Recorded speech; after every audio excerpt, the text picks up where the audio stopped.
নাহমাদুহু ওয়া নুসাল্লি আলা রাসূলিহিল কারীম, আম্মা বা'দ। আমাদের সমাজটা ক্রমশ কেমন যেন যান্ত্রিক হয়ে উঠেছে। মানুষগুলো পরিণত হচ্ছে রোবটে। আবেগ অনুভূতিগুলো ক্রমশ যেন হারিয়ে যাচ্ছে।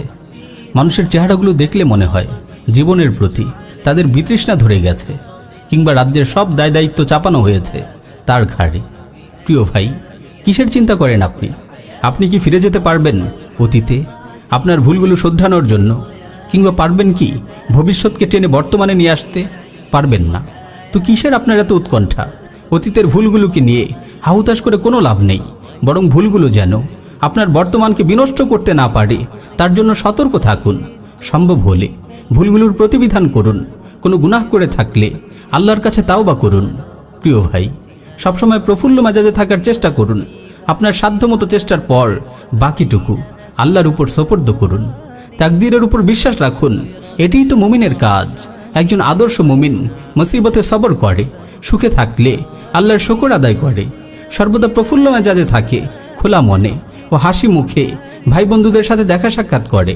সহিহ মুসলিম এসেছে, রাসূল সাল্লাল্লাহু আলাইহি ওয়াসাল্লাম ইরশাদ করেন, লা তাহকিরান্না মিনাল মা'রুফি শাইআ ওয়ালাউ আন তালকা আখাকা বিওয়াজহিন তালকিন। কোনো উত্তম আমলকে তুচ্ছ মনে করো না, যদিও তা তোমার ভাইয়ের সাথে হাসি মুখে সাক্ষাৎ করার মতো ছোট আমল হোক। সদা হাস্যমুখে থাকা এমন একটি গুণ যার প্রতি ইসলাম উৎসাহিত করেছে, এবং সেটাকে অন্যতম ন্যাক আমল বলা হয়েছে, যার জন্য সওয়াব ও প্রতিদান দেয়া হবে। এর কারণ হলো মুখের হাসি অন্তরের পরিচ্ছন্নতার বার্তা দেয়, আর অন্তর পরিচ্ছন্ন থাকা অনেক বড় গুণ।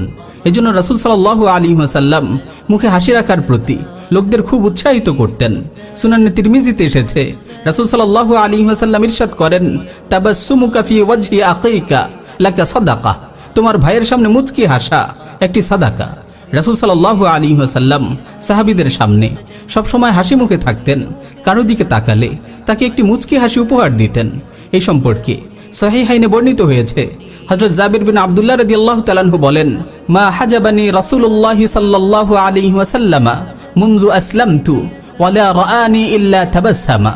ইসলাম গ্রহণের পর থেকে কখনো এমন হয়নি যে আমি রাসূলুল্লাহর দরবারে প্রবেশ করার অনুমতি চেয়েছি আর তিনি অনুমতি দেননি, আর আমাকে দেখে সর্বদাই তিনি মুচকি হাসি উপহার দিতেন।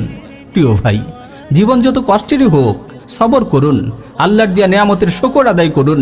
দুনিয়ার সামান্য কষ্ট যেন আপনার মুখের হাসি কেড়ে নিতে না পারে, আপনাকে সবর ও শুকরের নেয়ামত থেকে যেন বঞ্চিত করতে না পারে। আল্লাহ তাআলা আমাদের আমল করার তৌফিক দিন। আমিন ইয়া রাব্বাল আলামিন।